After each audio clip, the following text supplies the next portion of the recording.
Thank you for tuning into Healing Race. In this video, Todd and I ask ourselves, what is the white responsibility in overcoming racial conflict, prejudice, and inequities? And what is the Black responsibility, and who's responsible to lead that process? I also ask Andre what led him to lower the walls that guard his heart in conversations with white people, even amid the caution that he brings to white relationships. And I also ask him about the kindnesses he's been shown by white people and the impact they have had on how he interacts with the white community. So let's get to that conversation now. Enjoy.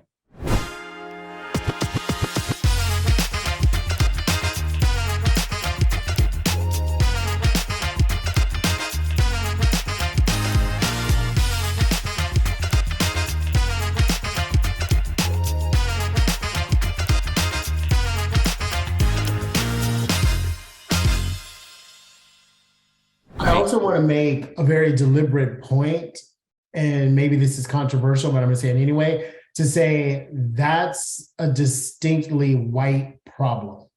What I mean by that, what I mean by that is that the revelation of dealing with your prejudice, and I'm speaking, well, prejudice in general, but I'm speaking as a Black person, prejudice with Black people.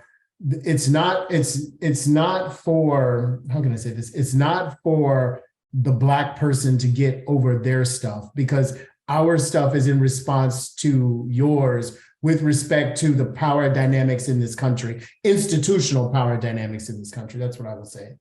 But I believe when that revelation does happen en masse, then that's when you'll see a huge emotional shift and maybe even a true change in zeitgeist with respect to race in the country. But that the leadership of that is a white responsibility. It's not like, once I heard someone say, it's not enough that we bear the brunt of racism, then we have to turn around and help white people work through their emotions to cure it. That's not sort of like, you abuse me, let me help my abuser work through why he's abusing me in the first place. That is not our responsibility. So part of that taking that opportunity when life presents itself is to own that the way you were thinking before the opportunity came into your life was less than ideal. Yeah, and I said that I have two thoughts about that. One kind of in support and one kind of a devil's advocate, not even a devil's advocate, but a counterpoint. One thing that I would say is, yeah, in my I think in our last recorded conversation, I did come to that kind of epiphany because you had asked about the white responsibility, and I said I do actually. In addition, is that I think there is a white responsibility to initiate this process. Remember the kind of jumping into the swimming pool, right? And yes, we'd all love to jump in together, but maybe in most cases, jumping in to the swimming pool, that white people should take the responsibility to jump in first. And what I would say is, in terms of responsibility, is it doesn't leave the Black person off the hook, because if that Black person never jumps in the pool, you never get anywhere. And I take that point. I want to dispel the expectation that we should be the leaders of giving over our own mistreatment. You all need to, you created this crap when you brought us here, fix it. Yeah, from a moral point of view, see, I see it less from a moral point of view than a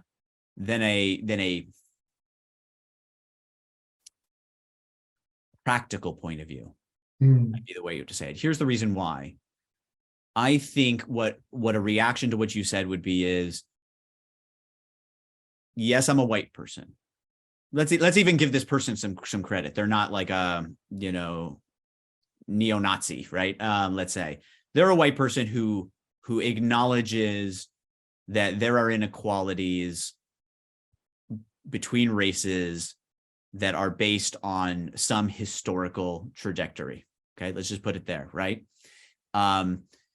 Who themselves, though, might say, but that's a historical trajectory, and I wasn't part of that history, right? The implication thing. I'm not necessarily implicated in that history, right? I live in the here and now.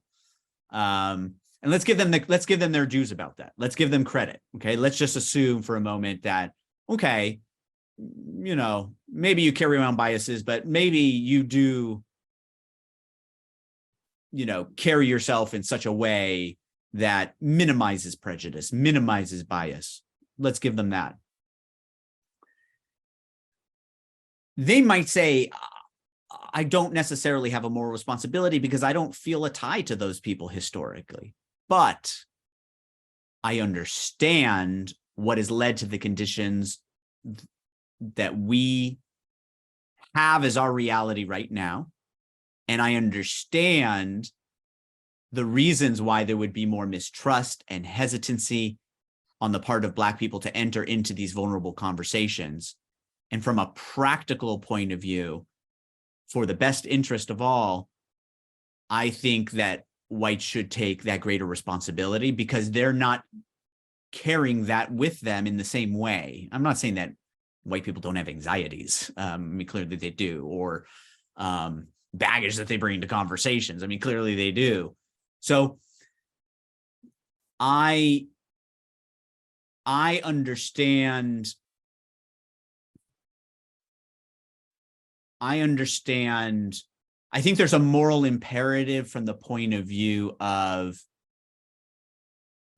because of the world that we live in this moment and the barriers to conversation in our culture that exists for, you know, broadly on average for Black people. And because I don't have those same kinds of or equivalent set of barriers to conversation, it should be even I would say, maybe it's not just practical, moral responsibility, but I would just say, I guess my difference with you is it's not because I'm connected to that history, but it's because I live in the conditions of an environment right now where, because of that history, I have a greater, I don't even want to say capacity, because Black people have capacity to have these conversations and initiate them, but they just don't have that historical trajectory that might create barriers to that. At least that's what I gathered from our last conversation. So I agree with you, maybe for slightly different reasons, that there is a greater responsibility. Now, that being said,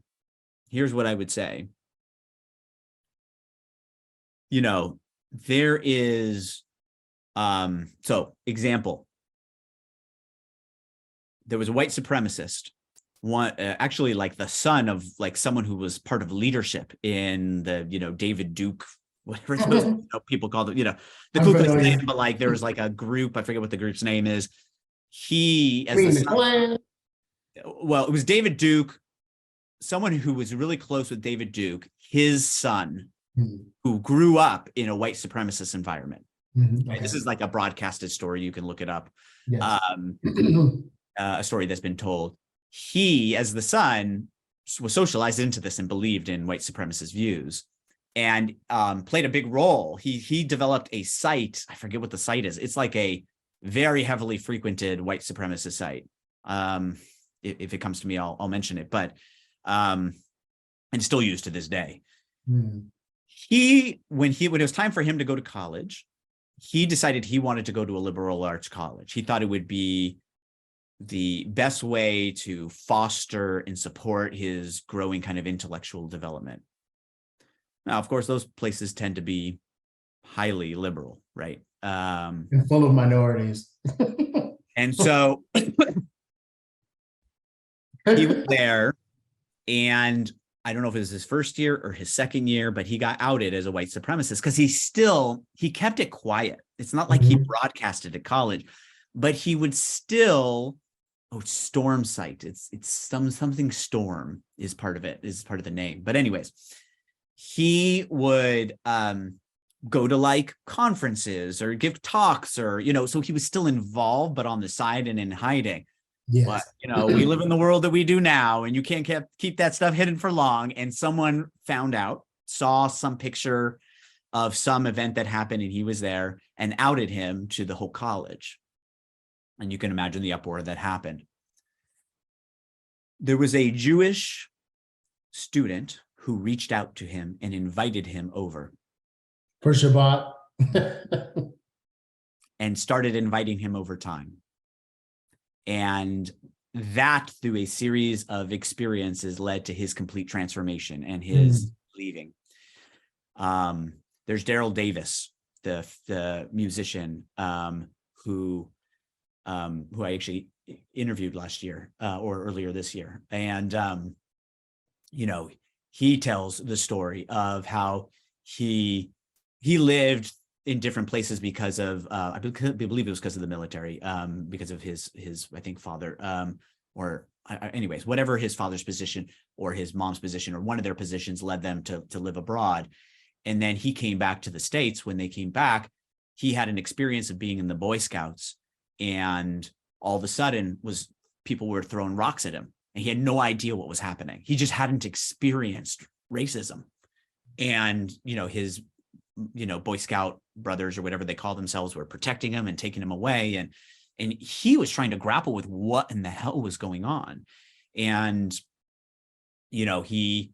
he told his mom, and his mom had to have a conversation about racism with him. And he's like, what? You're telling me like white people believe this? And his question that came out of it was, how can someone hate me without ever knowing me? That was his question, his life question. And so what did that lead him to do? That led him to start contacting white Ku Klux Klan members to have respectful curiosity conversations with them. And he had his work in having those conversations has led to, I don't even want to know what the numbers are of people who have left Ku Klux Klan and or just white supremacist movements. Complementary organizations. So this is all to say that while I accept your idea that there is a greater responsibility, even practical for sure, maybe even moral, given our conditions in this moment, for white people to make the greater effort, take the initiative in having these conversations of in connecting and being curious and respectful. I don't think that should mean that Black people, Jewish people should just sit and wait. And that's fine. And I accept that. I just don't want white people to believe that this has nothing to do with them, because it does. It's sort of like me saying, well, all the things that happen to Black people, that has nothing to do with me because it doesn't personally happen to me. That's fallacious. That's a fallacy.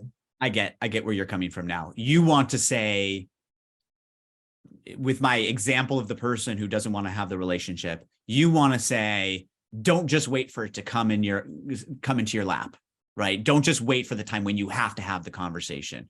Like, have the motivation to seek it, right? Because this has something to do with you too. Yes. Just because you're not running around spouting the N-word, this still has to do with you too. Yeah, I take that. I understand now. Yes, I would agree with that. In terms of, I'm really curious. One of the things in watching that episode with you that came to my mind that I didn't think about before was I was talking about my grandfather at the end of his days and how, the kind of emotions started coming out. And what flashed in my head was our conversation about the castle. The castle that you talked about kind of guarding and creating hesitation and caution. And with a moat around it. With a moat. With a moat around it. Yeah. And so for people who haven't yet seen that episode, it's kind of what protects you emotionally and physically, right? And what guards, your kind of inner world or physical being. And it reminded me that I was basically talking about my grandfather's castle coming down, right? And I said to you in that clip that I understood that the light switch just wasn't going to turn on, because so you walk in with caution and skepticism and concerns and worries and fears around, how white people might treat you in relationship or in the world, and that I can't just sit there and say, yeah, but Andre, I'm different, right? And so you should just believe me on the face of it, right? And my claim there, my thought there was, in every relationship, there is trust building for whatever reasons. People bring it into their romantic relationships. They have whatever concerns they have, and they don't become unguarded right away. There is a process of confidence and trust building around our fears that happens to all of us and with all of us in our relationships. I have not met a person who does not bring fears and concerns and threats and worries and into their relationship and guards themselves until they know those are safe to let out. And so that all being said, there is the other half of that process, right? Which is, again, to use the pool analogy, right? Okay, maybe there's a greater responsibility on average for the white person to jump in. But the Black person would still need to jump in, right? And that, in some sense, is letting down the castle door, right? At least for a moment, right? The drawbridge. The drawbridge, right? And so I guess, how do you have a desire for relationships, right? And you have a desire, I'm assuming, for not just Black relationships, right? Well, I've had non-Black relationships. And I know that you have. I know that you have. I'm not claiming that you don't, but I'm just saying you are not the kind of person who encloses your world. And you want to know why I don't, given all the things I've said?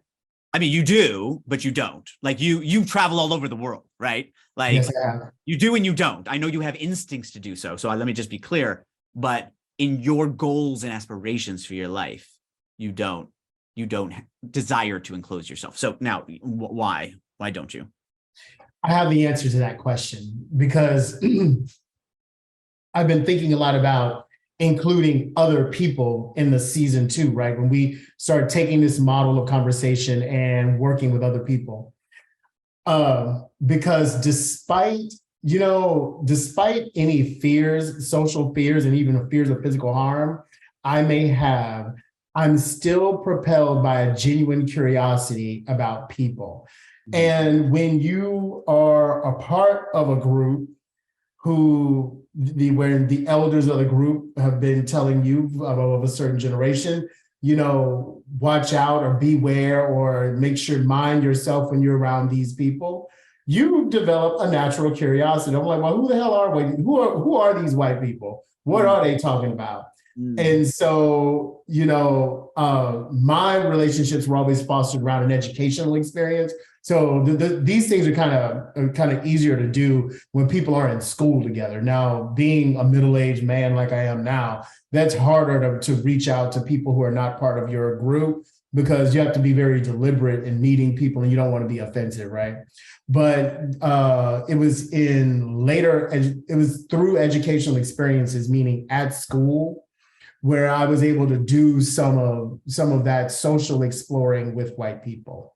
Now, don't get me wrong. I always went home to a Black environment. Not only that, but Black single mothers. Like I have a very Black American story. If I were to ever tell you my life, but being propelled by that natural curiosity, I thought that what would be learned, especially of myself and about the group, was more valuable than staying hidden. So that's why I've always did it.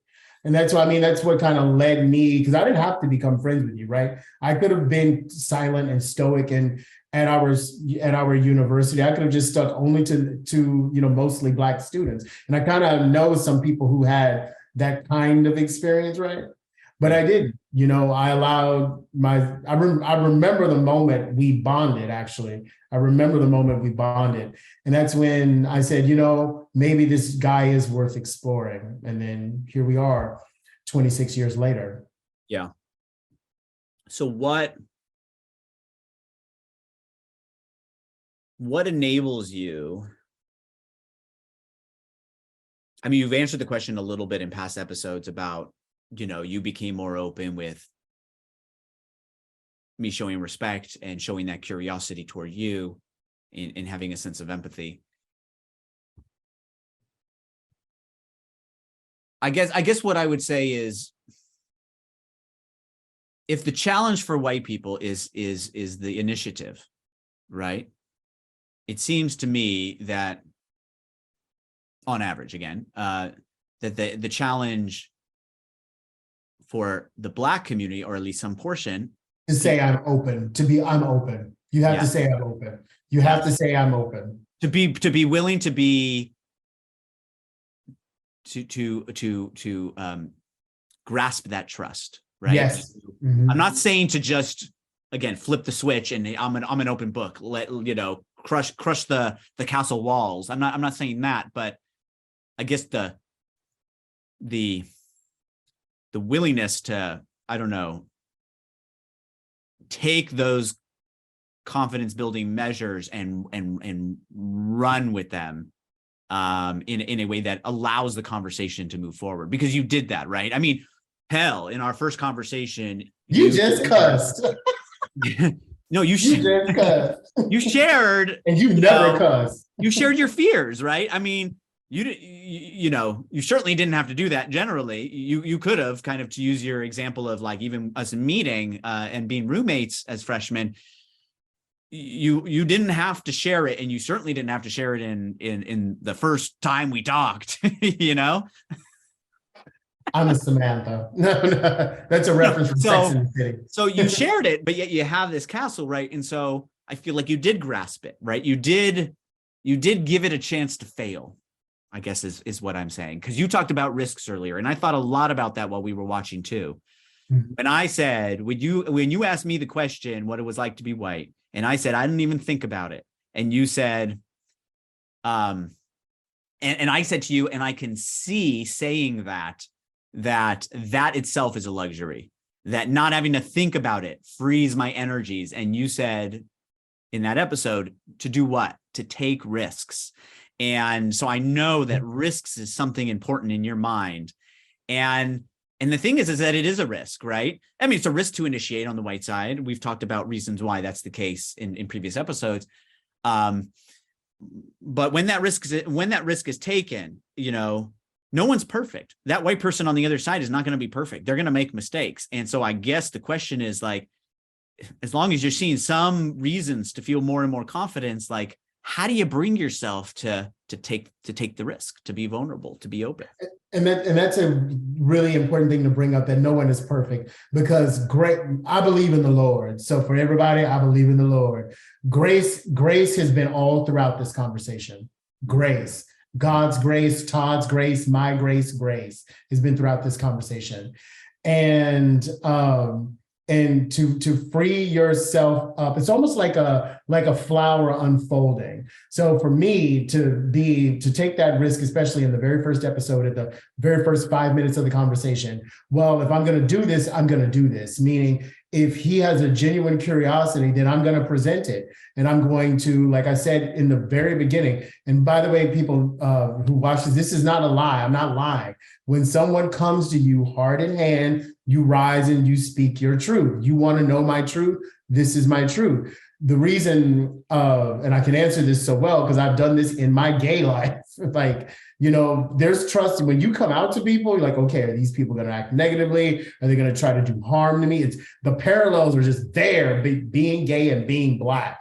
Like, woo, they're there. Mm-hmm. And the reason I said, you know what? I'm going to give this man, Todd, the grace of being honest and having a truthful comment. Because if I'm going to just be hidden and enclosed, what's the point? Then, it's sort of like having an interview with a person or conversation with a person is not going to open up. Then you're just wasting both your time. So I'm not going to waste our time by not bringing a contribution. And I'm going to bring the contribution of my experience, and also the experience of the stories that have been told to me by friends and family, and just what I've learned in the media. So my point is that if this white person wants an awareness, I am determined to make sure he leaves here with an awareness, no matter what how risky it feels to me emotionally to do so. Mm-hmm. I can hear a reaction to what you just said, in the sense of, like, why do that as a Black person? Like, you want to give me the awareness, so that I, as a white person, can have the awareness. Like, why? Because we deserve to be known. and So not there's a characterized. self-interest in it too. It's And like not yes, you're because we benefited by deserve the to be awareness. known and not stereotyped. So my motivation in telling you all of those things, because you have to understand, a lot of this has been me exposing my psychology, which has been really, really hard for me to do, knowing that this is going to be public, right? But if I'm going to be known, if you want to know me, like you said, in our friendship, we hadn't had this conversation, then I'm going to let you know me. We as Black people, and me as Andre, deserves to be known and not stereotyped, not characterized, not memed, but known. And knowing is a 360-degree thing, not a 180 thing, not a 270, because that means you're leaving pieces of the pile. The whole pie deserves to be known. You know, that's really powerful to me. So Indy just watched her first like full-length movie, and it's the movie Coco. Have you ever seen the movie Coco? I love that movie. I was watching it 2 days ago. Yeah. I'm obsessed with that movie. I know. Oh, you got to hear Indy and I perform "Remember Me," that song. We just performed it to my parents, and my mom started, tearing. I mean, it's just such a power. Anyways, it reminds me of that song. It reminds me of the whole movie, right? Because what is the most important? I mean, the quintessential thing in that movie is being remembered, right? Your spirit is gone. The light of your life is gone from this world when there is no one in the world who remembers you. And if there is a part of you that is not known, that goes with you, right? And so I mean, what is more powerful than being remembered, being known, being in the minds of other people, and hopefully, cross fingers, having an impact, a positive impact in some way? There's all this, there's people who kind of aspire to like immortality. And the way that I've always kind of viewed that is, I mean, I don't know, maybe we'll figure it out physically. I'm not going to count people. I'm not going to count us out, but, and some people don't want the immortality, but anyways, with us being physically mortal, right, and having an end, the way to be immortal is to be carried on in the minds of other people, right? And that happens at the altar of the heart. Mm-hmm. Of course, yes, absolutely. Because if you don't make an impression that has some connection to the heart, it will be forgotten. Yes, absolutely. So you saying what you just said, really, really powerful. And so I thought of that movie because yes, you take it with you. Yeah, you take your experiences, you take your truth, you take your life, you take the story you've been writing with you, unless you tell it. Unless you tell it, and you tell it in some way that connects with someone. So that was beautiful. That love that. That's an amen for me. Yeah, that's awesome. I love it.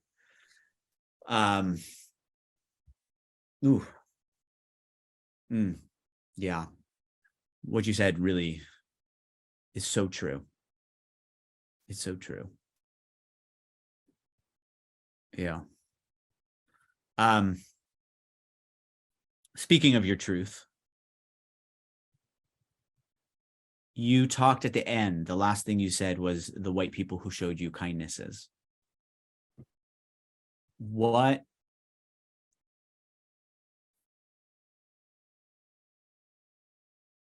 How did those kindnesses affect you as it relates to Black-white relationships? That they were possible. And so things coming. Go ahead. No, I was just the latter part of the question is, do those conversations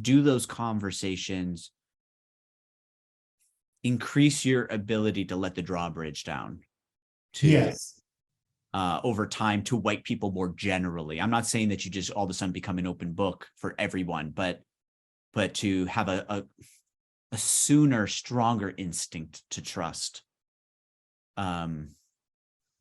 white people, or not, and if not, why not? There's sort of lamppost on a path to say that this is possible and it's worth doing. And may I add, the white people who showed me kindnesses, I'm not talking about small things. They did big things for me. And the kindnesses were not only material, they were also practical.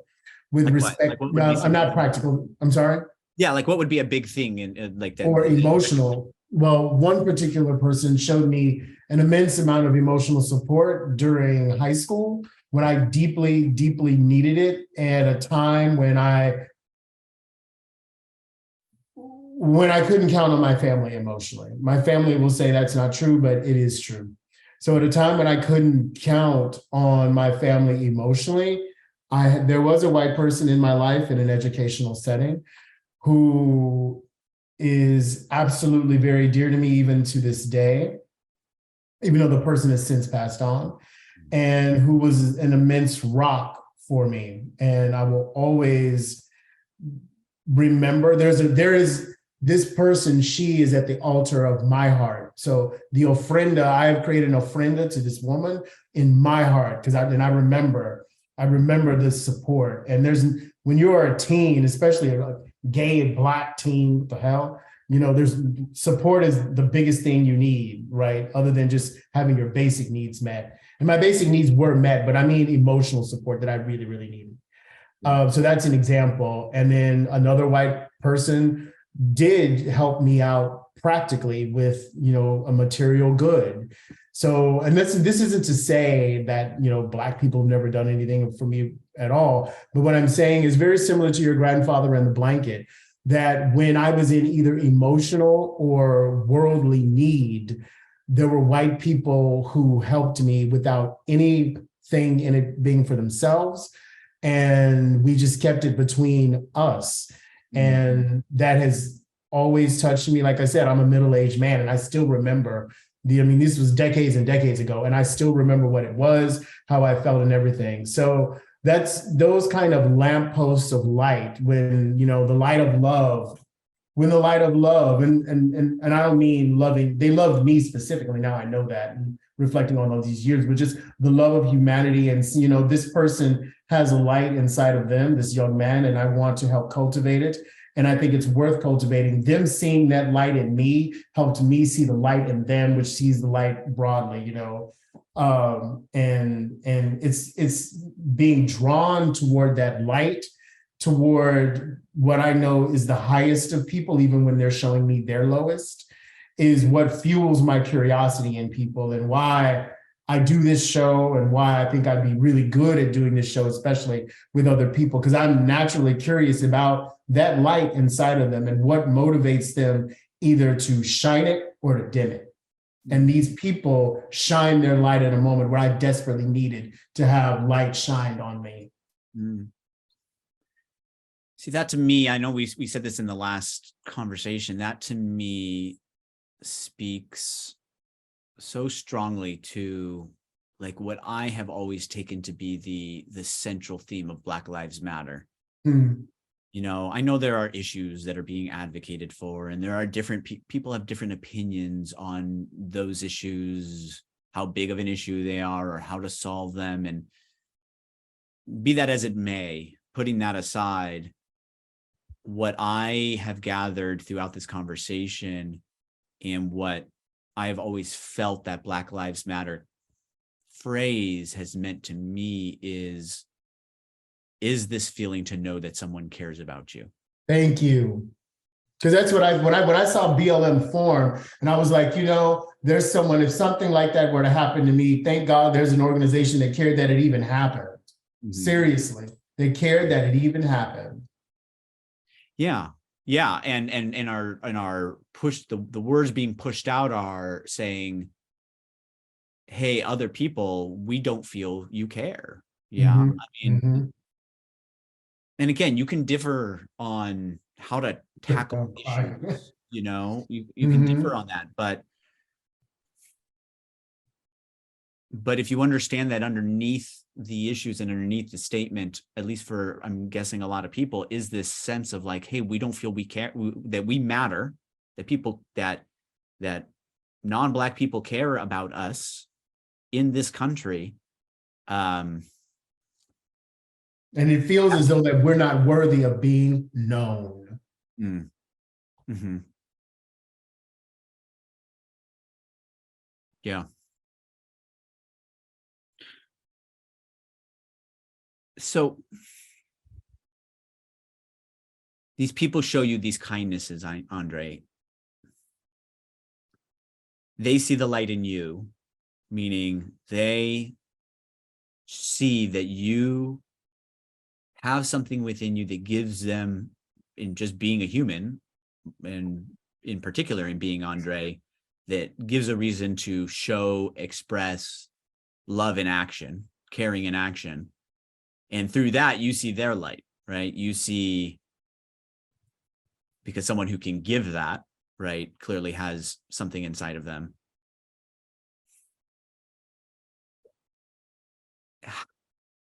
What are the series of, how does that all come?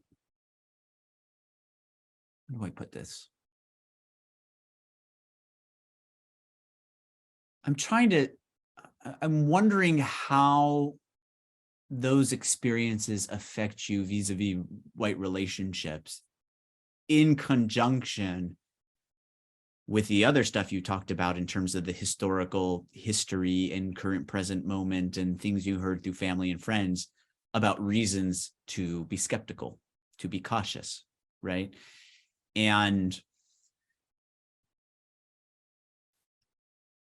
I'm not saying they can't be one narrative. No, they are one narrative. I can answer your question. They're at least have the strong potential of being in tension. And I'm wondering how they, if at all, compete with one another. So let me just ask this really specifically. Why not assume that most white people are going to be those people who showed you kindnesses, or maybe some lesser version, that they have the light inside, right? So, and some people do assume that, and that's their approach to living, and I respect that. The reason, I guess, my psychology did not evolve in that manner from, childhood and forward is, it's sort of like erring on the side of caution. So what you do is you have this narrative that, okay, this could potentially be something that doesn't turn out for your benefit, or these people could do you emotional or physical harm. And until something like, and you even said it's with the analogy about the ledger. So until an individual shows that I'm on a different side of the ledger through a series of interactions, there's sort of trickles that become a flood, right? Or trickles that become a faucet that's turned on.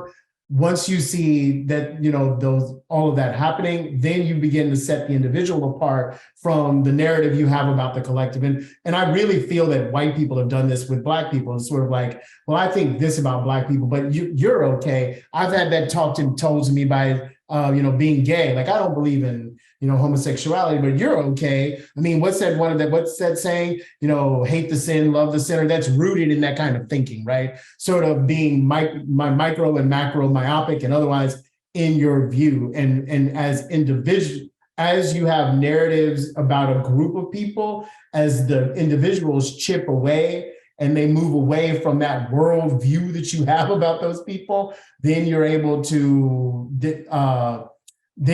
engage in much more meaningful interactions with those people. And once you have enough of that chipping away, then eventually the negative worldview or the hesitation you may have had it is now fall apart, the castle.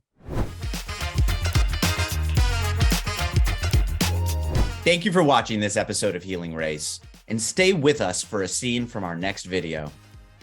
If you want to see more conversations like the one you just watched, please subscribe to our channel, share this video with friends and family, and like and comment on the video below.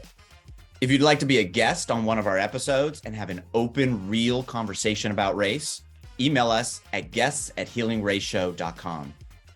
And if there are topics you think we should cover, we'd love to hear them. So please email your ideas to topics@healingraceshow.com.